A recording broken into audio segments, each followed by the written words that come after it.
अस्सलाम वालेकुम नाज़रीन, मैं हूं उन्ज़िला ज़शान। नाज़रीन, आज भी पाक भारत मामले को लेकर बहुत सारी अहम डेवलपमेंट्स हुई हैं और जनूबी एशिया की दो एटमी ताकतें एक बार फिर एक खतरनाक मोड़ पर खड़ी हो गई हैं। सरहदों पर बढ़ती हुई गरज और दिलों में बेचैनी की धड़कनें दोनों ममालिक की आवाम में इज़्तिराब की कैफियत पैदा कर रही हैं और भारत लाइन ऑफ कंट्रोल पर अस्करी ताकत का मुजाहरा कर रहा है। राफेल, तोपखाने और नफसियाती दबाव, जबकि पाकिस्तान ने न सिर्फ मुंह तोड़ जवाब देने की तैयारी कर रखी है बल्कि भरपूर होशियारी के साथ दुश्मन के जासूसी ड्रोन भी गिराए जा रहे हैं। इस्लामाबाद में हंगामी इजलास जारी हैं और आलमी सफारतकारी उरूज पर है। वज़ीर आज़म पाकिस्तान और वज़ीर ख़ारिजा दुनिया को खबरदार कर रहे हैं कि हम हरगिज़ जंग नहीं चाहते मगर दिफा का हर हक रखते हैं। वज़ीर इत्तलात के मुताबिक भारत अगले 24 से 36 घंटों में अस्करी मुहिम जोई की तैयारी कर रहा है और जासूसी नेटवर्क्स मुतहर्रिक हो चुके हैं। पाकिस्तान पूरी तैयारी के साथ चौकस खड़ा है। पाकिस्तान अपने देरीना दोस्त चीन और तुर्की के ताउन से दिफाई सामान की फ़ौरन तरसील यकीनी बना रहा है, क्योंकि ये सिर्फ हथियार नहीं, एतमाद की जंजीर है। भारत में गोदी मीडिया के अलावा हर आवाज़ को दबाने की कोशिशें की जा रही हैं मगर सच की सदा कोई सरहद नहीं मानती। पाकिस्तान की आवाम और क़यादत एक सफ़ में है, पुरअज़्म हैं, मुत्तहिद हैं और बेदार भी। यह ख़ित्ता पहले ही कई जंगें सह चुका है और अब वक्त है होश का, ना कि जोश का। दुनिया खामोश नहीं रह सकती और अमन का एक मौका, एक पैगाम, वरना नुकसान सिर्फ सरहद पर नहीं बल्कि इंसानियत के दामन पर होगा। नाज़रीन, आज हमें ट्रांसमिशन में ज्वाइन करें शमशाद अहमद खान है, साबिक़ सेक्रेटरी खारजा। इसके अलावा माहिर बैनुल-अक़वामी हामिद अल-मशरक़ी साहब हमारे साथ होंगे और मेजर रिटायर्ड मीसम रज़ा दिफ़ाई तज्ज़ियाकार हैं, वो भी हमें ज्वाइन करेंगे और माहिर बैनुल-अक़वामी क़वानीन अहमद बिलाल सूफ़ी साहब भी हमें ज्वाइन करेंगे। और अभी हम चलते हैं जी शमशाद अहमद खान की जानिब, साबिक़ सेक्रेटरी खारजा।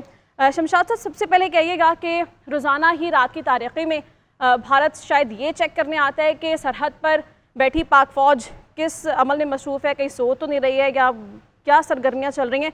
कल क्वाडकॉप्टर को मार गिराया और परसों की बात है, और कल जो है 4 राफेल तैयारे भारत ने भेजे, दरअंदाजी की कोशिश की गई, लेकिन जैसे ही पाक फ़ौज ने निशानदेही की, दुम धमाके तैयारे जो हैं वो वहाँ से भाग जाते हैं। तो क्या किस बौखलाहट का शिकार है भारतीय फ़ौज और क्या कोशिश कर रहे हैं, क्या मतलूबा नताइज हैं जो हासिल करना चाह रहे हैं? देखिए, जब से मोदी इक़्तिदार में आया है उसने इस किस्म की हरकत बराबर जारी रखी हुई हैं। ये कोई पहली दफ़ा नहीं, हम जो कुछ देख रहे हैं इससे पहले ये कई मरतबा कर चुका है। ये और चीज़ है कि हम हमेशा, जिस तरह आपने कहा, हम तैयार हैं हमेशा। मिलिट्री लेवल पर तो पूरी तैयारी है, हमारी फ़ौज ने हमेशा मुल्क की हिफाजत की है। लेकिन यह है कि अंदर कमज़ोरियाँ होती हैं, उसका फ़ायदा उठाता है मोदी, और ये इस वजह से उठाता है कि हमारी जो पॉलिटिकल लेवल पर इंस्टेबिलिटी है उसको देखकर फिर ये फ़ायदा उठाने की कोशिश करता है। इस दफ़ा भी इसने यही किया है और इससे पहले भी जब 2014 में जब ये इक़्तिदार में आया था, इसने आके सारे साक के सरबराहों को दिल्ली बुलाया था और उनको एक लाइन में खड़ा करके अपनी रस्म ताजपोशी की थी, यानी हाथ में लाया था। सारे हुक्मरानों ने इसको एक तरह से रीजनल हेजेमनी जो इसकी थी वो तस्लीम की गई थी, और उसमें बदकिस्मती से हमारे वज़ीर आज़म भी चले गए थे, क़त्ए नज़र इसके कि हमने बहुत उनको कहा था कि वो ना जाएं, लेकिन वो चले गए थे। और उसके बाद भी फिर ये होता रहा है। मैं बता रहा हूँ, सुन लीजिए, क्योंकि फिर ये मोदी ने बांग्लादेश में जाकर हसीना को ये कहा था कि इंडिया ने आपको आज़ाद करवाया, अरे भाई हमने पाकिस्तान को मज़ीद खोखला करना है, ये उसने वहाँ धमकी दी थी हमें। ये 2014 की बात बता रहा हूँ। फिर उसके बाद 2016 में आपको पता है कि हमें मुश्किलात ये इंडिया हमेशा डालता रहा। कुलभूषण पकड़ा गया था 2016 में, फिर पठानकोट, उरी और पुलवामा के वाक़यात हुए 2019 में।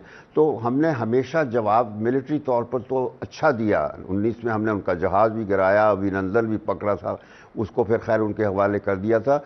लेकिन बदकिस्मती यही है कि जब ये सारी कार्रवाइयाँ करता है उस वक्त हमारे जो सियासी हुक्मरान हैं, मैं उनकी बात कर रहा हूँ, वो मोदी के साथ राब्ते रखते हैं। यानी अब आप यकीन नहीं करेंगे कि अभी भी इनके मोदी के साथ राब्ते 2016 में वो जाती उमरा भी आया था, शादी भी अटेंड करता है, कभी जिंदाल बिजनेसमैन है वो आता है।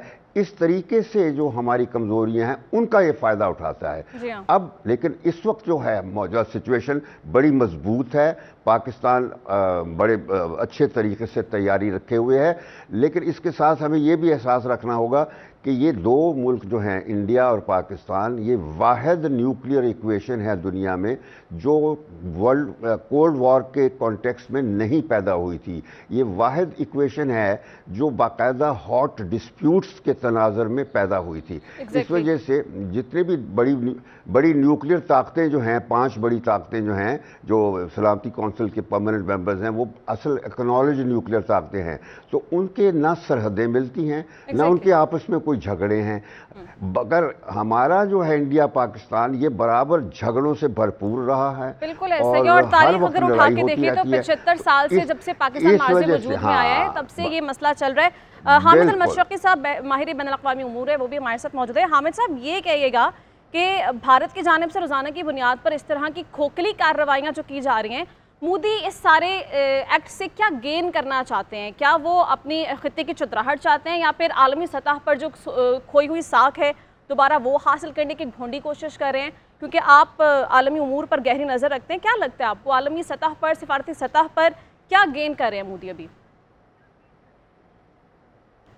देखिए, मैं ये समझता हूँ कि मोदी का जो प्लान था वो यही था कि वो शायद अपने आप को इस अंदाज़ में दुनिया को दिखाना चाह रहे थे, शायद पाकिस्तान के ऊपर इल्ज़ाम लगाकर जैसे कोई बहुत बड़ा कोई वो कारनामा करने जा रहे हैं या वो कोई बहुत बड़ी कोई नैरेटिव बिल्ड करना चाह रहे हैं, जबकि हकीकत ये है कि दुनिया सारी जानती है कि पुलवामा हो जाए, पठानकोट हो जाए, उड़ी हो जाए, बार बार इंडिया ने पाकिस्तान पे इल्ज़ाम लगाया और बार बार बाद में फौरी तौर पर साबित हुआ तहकीकात से कि वो एक भोंडा इल्ज़ाम था और वो या तो उनका सिक्योरिटी फेलियर था या वो एक लोकल जो था जो वहाँ पर आज़ादी की तहरीक है उस हवाले से एफर्ट थी या वो उनकी इनसाइड जॉब थी, फॉल्स फ्लैग ऑपरेशन था। तो सब हालत में पाकिस्तान को तो कहीं मुर्दे इल्ज़ाम नहीं ठहराया जा सकता।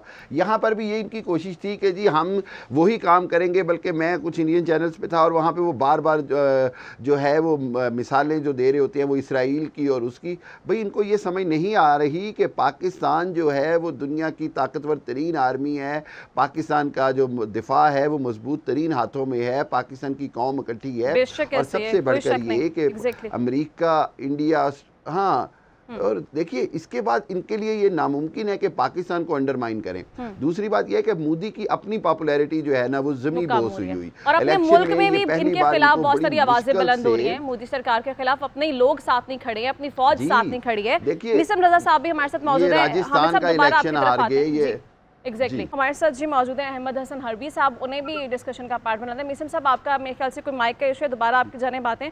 अहमद साहब, यही सवाल मैं आपसे करना चाहती हूँ कि खित्ते पर तो इसके असरात होंगे ही, आलमी दुनिया पर भी इसके बहुत सारे असरात मुरतब हो सकते हैं, तो आलमी ताकतों की जो खामोशी है सारे मामले को लेके वो किस हद तक नुकसानदेह साबित हो सकती है? जी बहुत शुक्रिया। देखें, पूरी दुनिया की अगर आप ग्लोबल कम्युनिटी की बात करें, पाकिस्तान को बने हुए 70 साल हुए हैं और इन 70 सालों में जो खिदमात पाकिस्तान ने इंसानियत को और पूरी ग्लोबल कम्युनिटी को दी हैं वो दुनिया की तारीख में किसी और मुल्क ने नहीं दी। पाकिस्तान ने दुनिया, बिल्कुल हमारे बॉर्डर के इर्द गिर्द पहले सोवियत यूनियन फिर अमेरिकन इन्वेजन अफगानिस्तान, जो 40 लाख रेफ्यूजीज हमने पाकिस्तान के अंदर रखे। हर ग्लोबल कॉन्फ्लिक्ट के अंदर पाकिस्तान ने हमेशा से साथ दिया। जो इंसानियत की कुव्वतें थीं, जो ह्यूमैनिटी थी, उसका पाकिस्तान ने हर जगह के ऊपर अपना रोल प्ले किया। और जहां तक इंडिया की बात थी, for the past 70 years Pakistan कहता रहा है पूरी दुनिया को उस टेररिज्म के बारे में जो इंडिया पाकिस्तान में करवाता रहा है। पाकिस्तान ने बहुत रेस्ट्रेंट के साथ एक्ट किया, बहुत रिस्पॉन्सिबली एक्ट किया पाकिस्तान ने। और स्पेशली पिछले 4 से 5 साल में ये TTP का देख लें, BLA का मामला देख लें, और इसके अलावा पूरी दुनिया चीख चीख कर पाकिस्तान कहता रहा कि $100 बिलियन का इंडिया असला खरीद चुका है, कन्वेंशनल वॉर का असला ले रहा है, इस खत्ते के अंदर सिक्योरिटी डायलेमा क्रिएट कर रहा है, बैलेंस ऑफ पावर को डिस्टर्ब करने की कोशिश कर रहा है, दुनिया का सबसे बड़ा असले का इंपोर्टर बन गया। अब ये पूरा प्लान करके पाकिस्तान के खिलाफ आ रहे हैं। पाकिस्तान अब owners of responsibility global community के ऊपर है कि हमने उन्हें बताते रहे हैं कि वो भारत को रोकें। अगर वो नहीं रोकते तो पाकिस्तान के पास जो ऑप्शन है, साहब आपने भारत में जंगी साजो सामान का जिक्र किया, आपसे मेरा एक सवाल है कि भारत के अंदर से ये आवाज़ें उठ रही हैं कि इनके पास जितना भी सामान है एक तो वो गैर मयारी है और डिफेंस के लिए ना काबिले एतमाद है और ना काफ़ी है। जो ये डिबेट है ये किस हद तक सही है और भारत को इसका कितना नुकसान हो सकता है, और मैं चाहती हूँ कि आम लोगों को इसका पता चल सके, टेक्निकली ये जो डिबेट है वो किस हद तक ठीक है? जी, उसमें सबसे पहली बात ये कि इन्होंने बहरहाल भारत ने असलहा ये सारा खरीदा है। इनके अंदर करप्शन बहुत ज्यादा हुई है, क्योंकि करप्शन इनकी जड़ों के अंदर, इनकी आर्मी की जड़ों के अंदर करप्शन बहुत ज्यादा मौजूद। लेकिन इन्होंने अपना जो फैशिज्म, जो वैम्पायर की तरह ब्लड सकिंग इनका नैरेटिव था हिंदुत्व का, उसको फिल करने के लिए बहरहाल असलहा तो इन्होंने खरीदा और ग्लोबल कम्युनिटी से खरीदा। अब ये और बात है कि उसके अंदर किकबैक्स थी या उसके अंदर मटीरियल खराब था या जो भी था, लेकिन वो बहरहाल इन्होंने असलहा वो सारा खरीदा है। दूसरी बात ये कि स्टील मैटर करता है, लाजमी बात है, स्टील असलहा मैटर करता है, लेकिन मैन बिहाइंड स्टील उससे ज्यादा मैटर करता है।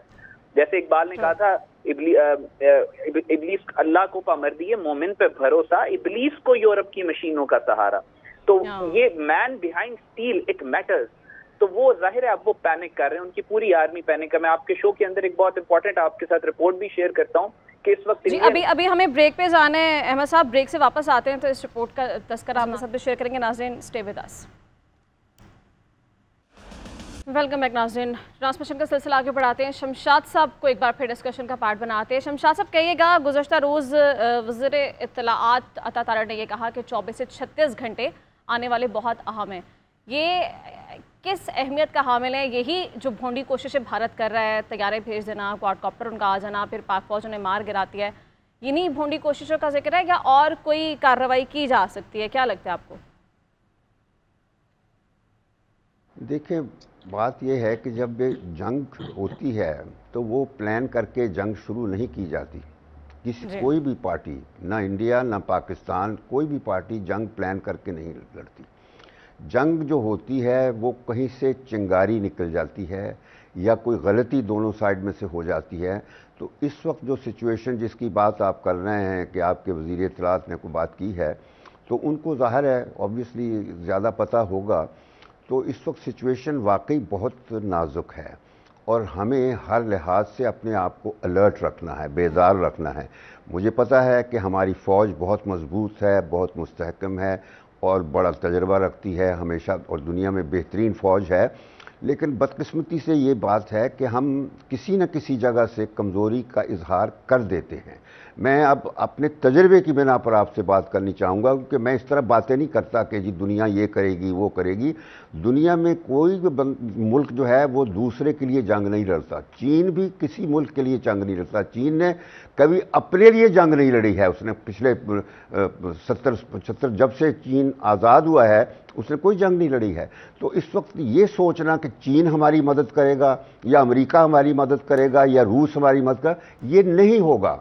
हमें खुद अपने आप को तैयार रखना होगा और हम हैं तैयार, फौज हमारी तैयार है। मैंने जिस तरह पहले कहा कि मेरा तजुर्बा है, मैंने इंडिया के साथ डील किया है 40 साल। और मैं बता दूं, ये मैं मुख्तसर तौर पर मेंशन करना चाहता हूं कि सन 2000 में उस वक्त वाजपेयी थे प्राइम मिनिस्टर और उस वक्त हमारे मुशर्रफ थे।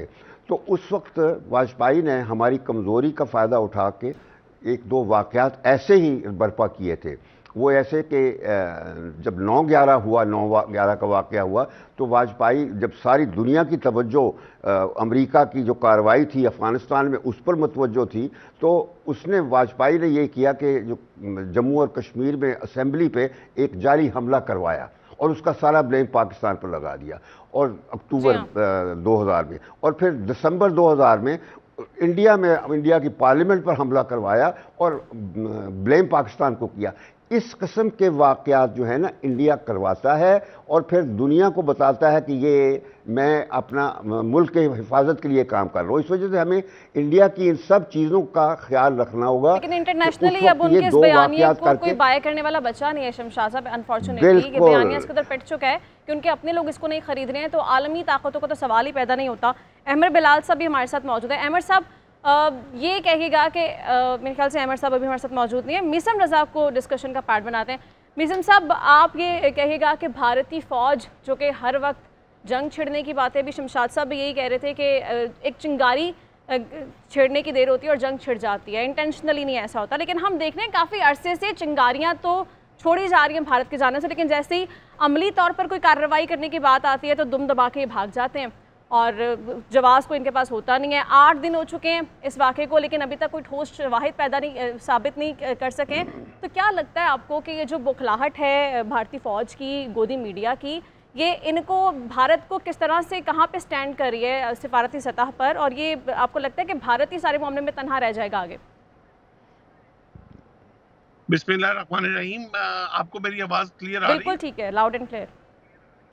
अच्छा, देखिए इसकी थोड़ी सी मैं बैकग्राउंड आपको बताता चलूं कि ये आरएसएस और हिंदुत्व का जो नैरेटिव था वो वक्ती तौर पे 99 से जब इन्होंने गर्म किया, गुजरात के मर्डर किए इन्होंने और मोदी साहब ने अपने हाथ जब मुसलमानों के खून से रंगे, वक्ती तौर पे इन्होंने हिंदुओं के अंदर वो एक्सट्रीमिज्म लाने की कोशिश की, वोट लिए, बीजेपी पॉपुलर हुई, हुकूमत में आ गए। अब आगे इनके पास रियलिटी में बेचने के लिए कुछ नहीं था। अब क्या बेचते, क्या कत्लो गारत बेचते, टेररिज्म बेचते? तो इन्होंने वहां आसरा लिया पाकिस्तान के साथ दुश्मनी का, इन्होंने वहां बेचा पाकिस्तान दुश्मनी। अब जब पाकिस्तान दुश्मनी एक हद तक तो बिक गई, 2014 में भी इनकी बिहार के इलेक्शन में बिक गई, उसके बाद 2019 में आपके सामने इनकी बिकी, वो जो पूरा पंडाल लगाया गया पुलवामा वाला, फिर 2000 फरवरी में जब इनके जहाज आए वो मारने के लिए और खुद भी गिर गए, मलबा पड़ा हुआ था। अच्छा, अब देखने की क्या जरूरत है कि अब इनके पास रह क्या गया है, अब क्या बेचेंगे? अब इनके पास कुछ नहीं रह गया। अब इन्होंने एक्सट्रीमिज्म का आसरा लिया है और भारत के पास अब दुनिया में मां सिवाय डिसइंटीग्रेशन होने के और कोई ऑप्शन रह नहीं गया। खालिस्तान की तहरीक इस वक्त पीक पे है, नागालैंड में इस वक्त जो है सेपरेट मूवमेंट पीक पे है। अब आ जाए कि इसके जो नेबरहुड है, गुड नेबरहुड देखें इसकी क्या है। नेपाल के साथ इनकी वो जो काला पानी वाली 22 किलोमीटर की पट्टी है, उसके अंदर इनकी लड़ाई आए दिन हो रही है। श्रीलंका के साथ 30 साल इन्होंने उनके ऊपर जंग मुसल्लत की, वो हार चुके हुए हैं। बांग्लादेश अभी जो इनकी वजीर आजम वहां से भागी, पूरी दुनिया ने देखा कि वो जो इन्होंने एक मुक्ति बानी का एक झूठा नैरेटिव खेला था वो खुल के सामने आ गया। अब उसके बाद चाइना 1.5 साल पहले लद्दाख में ये पिटे, उनके फौजियों ने इनको जूतों और डंडों के साथ मारा है। इनको इस काबिल भी नहीं समझा कि इनके ऊपर गोली भी जाया की जाए। 5वां नेबर अब पाकिस्तान रह गया था। अब पाकिस्तान बेसिकली इन्होंने 2 मकसद के लिए इसके साथ ये जो रिसेंट ड्रामा लगाया है। एक तो बिहार का इलेक्शन सर पे आया है, इलेक्शन ये बुरी तरह हार रहे हैं, इनके पास उस इलेक्शन में बेचने के लिए कुछ नहीं है। दूसरा एक जो बड़ा मकसद इसमें इजराइल अचीव कर रहा है, जो इनको पीछे मोटिवेट कर रहा है, इजराइल जो इन्वेस्ट कर रहा है टैक्टिकली, टेक्निकली, फाइनेंशियली, ताकि इस फलस्तीन से लोगों का फोकस उतर के पाकिस्तान के ऊपर फोकस आ जाए। ये मैं आपको एक आपके प्रोग्राम के तवज्जुह से एक बात बता दूं, ये बार्किंग डॉग सेल्डम बाइट। इसके ऊपर जितनी मर्जी पाकिस्तान दुश्मन कुव्वतें इसके ऊपर इन्वेस्ट कर ले, इन्होंने कभी नहीं लड़ना। ना ये पहले कभी लड़ सकते थे, ना ये अब लड़ सकते हैं, ना ये मुस्तकबिल में कभी पाकिस्तान के साथ इस काबिल हो। हौसला कहां से लेके आएंगे, ये वो जिगर कहां से लेके आएंगे? इन लोगों को पता नहीं है कि इस कौम के साथ इनका पाला पड़ा है। हम लोग तो मौत से इतना प्यार करते हैं, सवाल ही पैदा नहीं होता मिसम साहब, ये तो सवाल ही पैदा नहीं होता कि अमली तौर पर भी जो इनके बयानात हैं, अमली तौर पर भी वो उससे मैच कर जाएं। अहमद हसन अरबी साहब हमारे साथ मौजूद हैं और ब्रेक पे जाने से पहले अहमद साहब, आपने एक रिपोर्ट का जिक्र किया, वो उस बारे में भी बताइए और ये भी कहिएगा कि अब मोदी हुकूमत की सारी तवज्जो ये है कि ये मामला जो है वो हिंदू मुस्लिम फसादात की तरफ कहीं चला जाए। तो अगर ऐसा होता है तो किस हद तक नुकसानदेह साबित हो सकता है ये मुस्लिम दुनिया के लिए भी? फसादात तो मोदी का शुरू से जो एजेंडा रहा है, जो इनिशिएटिव रहा है, वो यही रहा है, वो यही है। इस पर मैं बात करूंगा, लेकिन इसमें एक रिपोर्ट आपके साथ इंडियन मीडिया की शेयर करूंगा और बहुत इंपॉर्टेंट रिपोर्ट है। इंडियन मीडिया और इंडियन जो इंटेलिजेंस के अकाउंट्स हैं ओपन सोर्स पे, वो रिपोर्ट कर रहे हैं कि एक कोई कर्नल हैं और अलेजिडली वो इंडियन साउदर्न कमांड के कर्नल हैं और वो मिसिंग हैं पिछले कुछ अरसे से। और इंडियन मीडिया ये कह रहा है कि उन्होंने बहुत ज्यादा सेंसिटिव इंफॉर्मेशन लीक की है पाकिस्तान की इंटेलिजेंस एजेंसीज को, जिस इंफॉर्मेशन के अंदर इनका ये कहना है कि जितने भी ऑपरेशनल प्लान्स थे साउथ वेस्टर्न कमांड के, वो उन्होंने डिस्क्लोज कर दिए हैं। आर्टिलरी और लॉजिस्टिक डिप्लॉयमेंट जहां जहां पे हुई थी साउथ वेस्टर्न कमांड की, वो लीक कर दी है। और उसके अलावा 615 एयर डिफेंस ब्रिगेड के बारे में सारी इंफॉर्मेशन इन्होंने लीक की है। और इसके अलावा जो इनके सबसे इम्पोर्टेंट डीपू से एमिनेशन के बठिंडा में उनकी लोकेशन और उनके बारे में सारी इंफॉर्मेशन लीक कर दी है, which is going to be very helpful in future. और इस कर्नल साहब, ये जो कर्नल मिसिंग है, ये अभी तक इन्होंने इंडियन रॉ और मिलिट्री इंटेलिजेंस ने एक ग्रैंड स्केल मैन हंट शुरू किया है। आपको लगता है is it possible MV Kumar जिन खदशात का इजहार करे थे, उन्होंने कहा था कि मैं तमाम मावराए अदालत जो इक़दाम उठाने का कहा गया मैं वो भी बता दूंगा, हो सकता है कि वो यही इन चीज़ों का जिक्र कर रहे हो? पैनिक मोड बहुत ज्यादा है with in the Indian army. और यहाँ पे आज मैं खुल के बात करूंगा, जब इंडिया ने Pakistan, India it was a clear false flag operation. India हमेशा से पाकिस्तान, इंडिया इस, अगर आप कागज की बात करें, अगर आप मटेरियल की बात करें, इकोनॉमी की बात करें, तो इंडिया पाकिस्तान से ज्यादा ताकतवर है। लेकिन इस वक्त आप अगर इंडियन मीडिया को ऑब्जर्व करें तो पूरे मीडिया के ऊपर इस वक्त जो पाकिस्तान के आर्मी चीफ हैं उनको लेकर खौफ तारी है। इंडिपेंडेंट सोर्स से अगर आप देखें तो एवरीबडी इज डिस्कसिंग कि इस वक्त आर्मी चीफ क्या कर रहे हैं, वो क्या सोच रहे हैं, क्या होने वाला है, उन पे लिटरली खौफ तारी है। और वो एक आदमी इस वक्त मैटर कर रहा है इस सारी इक्वेशन को, कि वो इकबाल का शेर है, गैरत है बड़ी चीज जहां ने तगोदाव में पहनाती है दरवेश को ताजे सरेदारा। तो पाकिस्तान की जो लीडरशिप है, स्पेशली जो आर्मी की लीडरशिप है, उन्होंने जिस तरीके से पूरी मुस्लिम उम्मत की गैरत को प्रोटेक्ट करते हुए इंडिया की आंखों में आंखें डाल के बात की है, उसके नतीजे में ऐसा खौफ फैला है विद इन इंडियन आर्मी कि उनको अपना लेफ्टिनेंट जनरल नॉर्दर्न कमांड का उसको निकालना, सैक करना पड़ गया। लेटर्स पब्लिक हो रहे हैं कि बहुत ज्यादा पैनिक है विद इन इंडियन आर्मी। खौफ के मारे जो जवान छुट्टी पे गए हैं वो वापस नहीं आ रहे, छुट्टी की दरखास्त रेजिग्नेशंस भी दिए हैं, बहुत सारे जवानों ने रेजिग्नेशंस भी दे दिए हैं। हामिद अल-मशरकी साहब हमारे साथ हैं। हामिद साहब, ये कहिएगा, गुज़श्ता रोज़ DG ISPR की जानिब से प्रेस कॉन्फ्रेंस की गई और पाकिस्तान ने ये वाज़ेह पैगाम दिया है, बताया है कि सबूत और शवाहिद पर इस तरह से बात की जाती है, सिर्फ हवा में तीर नहीं चलाने होते। जो चैट लीक हुई उसका भी जिक्र किया, उस पर भी बात करेंगे। और वाज़ेह तौर पर कहा कि मेजर संदीप वर्मा, सूबेदार सुखविंदर और हवलदार अमित शामिल थे यहाँ पर मनसूबाबंदी में। और कहा गया कि हमें पाकिस्तान में जो है वो शहरियों की लाशें चाहिए एंड ब्ला ब्ला ब्ला। ये कहिएगा कि पाकिस्तान ने जिस तरह से सबूत और शवाहिद पर बात की है, आलमी सतह पर यकीनी तौर पर पाकिस्तान इंटीग्रिटी में भी इंडिया से आगे है और इक़दारी तौर पर भी जो है पाकिस्तान इंडिया से बेहतर सिचुएशन में है। आपको लगता है ऐसा? जी बिल्कुल, देखिए बात यह है कि पाकिस्तान ने हमेशा से ये किया है कि हमारे इंडिया की तरह इधर अभी कोई वाक़या हुआ और 5 मिनट में ISI पे या पाकिस्तान आर्मी पे इल्ज़ाम नहीं लगाया, बल्कि पाकिस्तान ने हमेशा से एक मुकम्मल तहकीक के बाद, एविडेंस के साथ, उसके बाद दुनिया को डोजियर की शक्ल में बताया है कि ये इसके सबूत हैं। और यूँ ये जो है रॉ ने या जिसने भी दुश्मन मुल्क ने किया है इसकी पूरी एक पाकिस्तान ने उसकी ट्रेल उनके आगे रखी है। और उसके बाद इंडिया की तरफ से पाकिस्तान के ख़िलाफ़ अपने जो रॉ का इस्तेमाल और अपनी एजेंसीज़ का इस्तेमाल कोई आज का नहीं है, ये 1980s और 60s से आता जा रहा है। 80s के बाद देखें ना, सुरभजीत सिंह जो है वो जेल में रहे, कोट लखपत जेल में।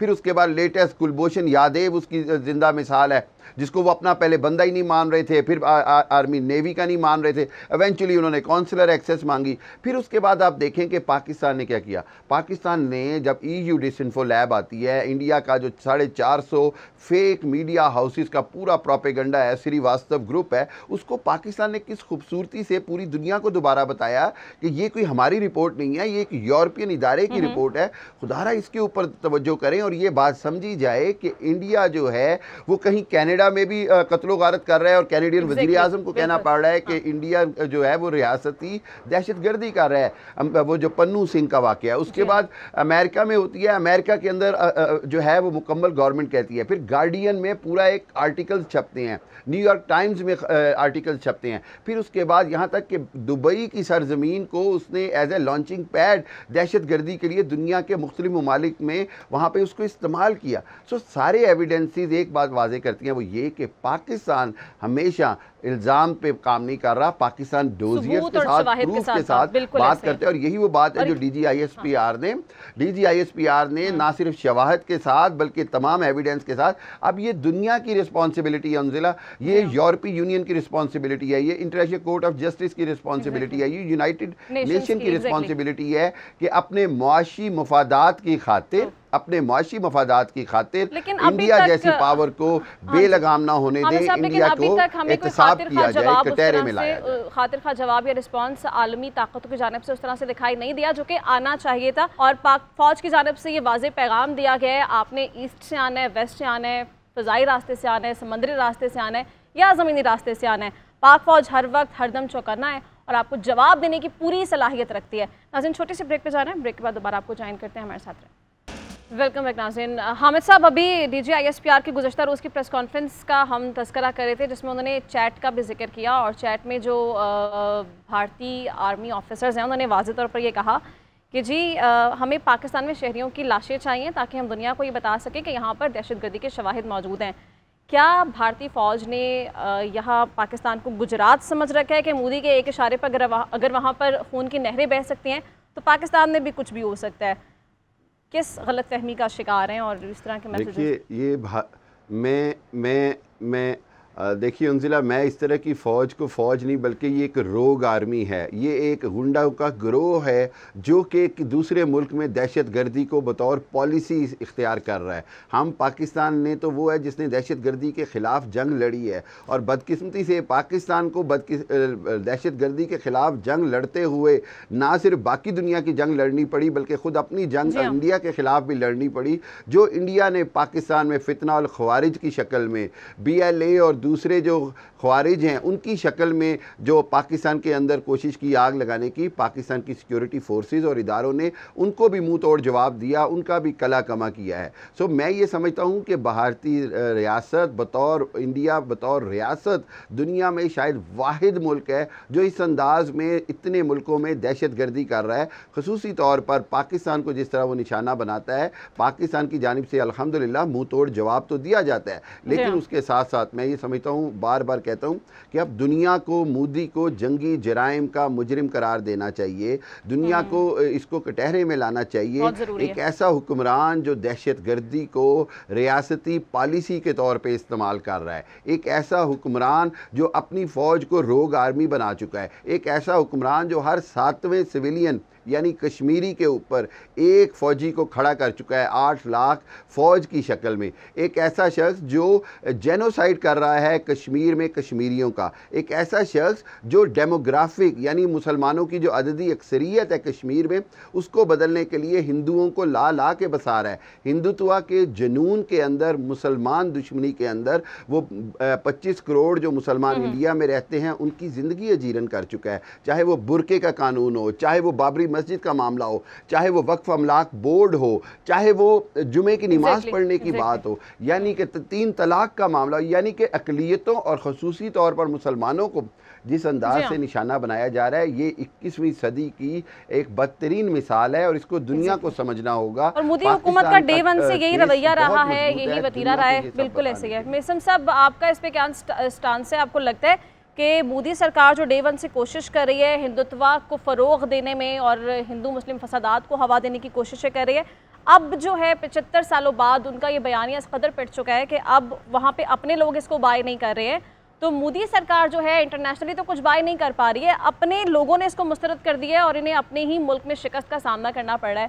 तो आपको लगता है कि अपने मुल्क में भी इन्हें अब कुछ गेन नहीं हो रहा है सारे सूरत हाल से? जी बिल्कुल ऐसा ही है। ये मोदी सरकार जो है और ये हिंदुत्व की जो इस वक्त सरकार है, भाजपा सरकार जो है, ये अभी इस वक्त they are twilight of their political career, और इन्होंने जो इंडिया का बेड़ा गर्क किया है, जो एक हिंदुस्तान की जो बुनियाद रखी थी गांधी साहब ने, पटेल साहब ने, नेहरू साहब ने, जो एक खूबसूरत डेमोक्रेटिक और एक सेकुलर कंट्री की जो एक खूबसूरत बुनियाद रखी गई थी, बड़ी अच्छी सोच थी उन लीडरान की, मगर उसको, उस सोच को, उस खूबसूरती को, उस हरियाली को खा गया ये हिंदुत्व, अखंड भारत और महाभारत और ये सारा इन्होंने एक्सपेंशन का नारा मार के और मुसलमान और दूसरी अक़लियतों के साथ जो दुश्मनी रवा रखी, वो उस सेकुलर इंडिया को खा गया, वो गांधी के हिंदुस्तान को खा गया, वो पटेल के हिंदुस्तान को खा गया। एग्जैक्टली ऐसे बिल्कुल। अभी भी मैं तो कहूँ कि बेशर्मी की इंतहा इस हद तक है कि खुद को सेकुलर स्टेट होने का दावा वो करते हैं। जी हाँ जी मेसम साहब, ये अभी किस बुनियाद पे ऊपर सेक्युलर स्टेट होने का दावा करते हैं? कल 3 चर्च बिहार के अंदर जलाए गए। कल की तारीख में 3 चर्च बिहार में जलाए गए हैं। आज आपने शायद वो वीडियो बयान देखा हो जो जस्टिस फॉर सिख के जो इनके लीडर हैं मिस्टर जसवंत सिंह, उन्होंने जो इतना खूबसूरत बयान दिया है। उन्होंने कहा है कि किसी भी सिख मिलिट्री फौजी के ऊपर हराम है अगर वो पाकिस्तान के साथ लड़े। अब बिल्कुल। ये है लीडरान के बयानात पाकिस्तान। ये हिंदुस्तान न सिर्फ आइसोलेशन बिल्कुल ऐसे ही, बिल्कुल ऐसे ही। शमशाद साहब, आपका मैं मुख्तसर जवाब देना चाहूंगी। ये कहेगा कि आलमी ताकतें अब तक इस डिस्प्यूटेड एरिया को एक सियासी मसला समझती आई है। अब आपको लगता है उन्हें इस चीज़ का इदराक होगा कि मसला सियासी नहीं बल्कि फौजी मसला है और इसको इसी तरीके से हल किया जा सकता है? देखिए, आप दूसरी ताकतों का जिक्र ना करें तो बेहतर होगा। अच्छा। क्योंकि दुनिया में आजकल जो कुछ आप फ़लस्तीनियों के साथ हो रहा है उस पर ज़रा नज़र दौड़ाइए कि किस ताकत ने इसराइल को रोका है। किस ताकत ने, न सिर्फ ये ताकतों का जिक्र है बल्कि यूनाइटेड नेशन जो है वो टोटली हेल्पलेस ख़त्म हो चुका है। United Nation it's no longer the last best hope for mankind. तो मैं ये कहता हूँ कि मत इंतज़ार करें कि दूसरी ताकतें जो हैं वो दूसरों के लिए लड़ेंगी। पाकिस्तान को अपना तहफ़्फ़ुज़ खुद करना होगा। और जो पिछले 25 साल की तारीख पर नज़र डालिए, हिंदुस्तान ने कोई कसर नहीं छोड़ी। जो ये आपके जो अभी एक दोस्त हमारी बात हिंदुस्तान की खूबसूरती का जिक्र कर रहे थे, तो उस खूबसूरत हिंदुस्तान ने पाकिस्तान को मतवातर टेररिस्ट बनाने की कोई कोशिश नहीं छोड़ी है। उन 25 सालों में मैंने जिक्र किया था पहले वाजपेयी के ज़माने में 9/11 के बाद जो फिर इंडिया ने किया, कश्मीर असेंबली पर हमला करवाया, फिर इंडिया पार्लियामेंट, सबका ब्लेम पाकिस्तान पर रखा। उसके बाद फिर जंग होने का खतरा था, बिल्कुल उसी तरह जिस तरह आज सिचुएशन है। तो अमेरिका ने इंटरवीन करके वो जंग रुकवाई और सीज फायर इंडिया और पाकिस्तान का करवाया 2003 में। और फिर 2004 में वाजपेयी और मुशर्रफ का बिल्कुल ठीक कहने हैं आप। आलमी ताकतों पर रिलाय करने की बिल्कुल भी कोशिश नहीं करनी चाहिए और ज़रूरत भी नहीं है। आलमी ताकतें साथ हैं, पाकिस्तान अपना दिफा करना बहुत अच्छे तरीके से जानते हैं। ट्रांसमिशन का वक्त इख्तिताम को पहुँचते, मुझे इजाज़त दें, अपना ख्याल रखें, अल्लाह हाफ़िज़।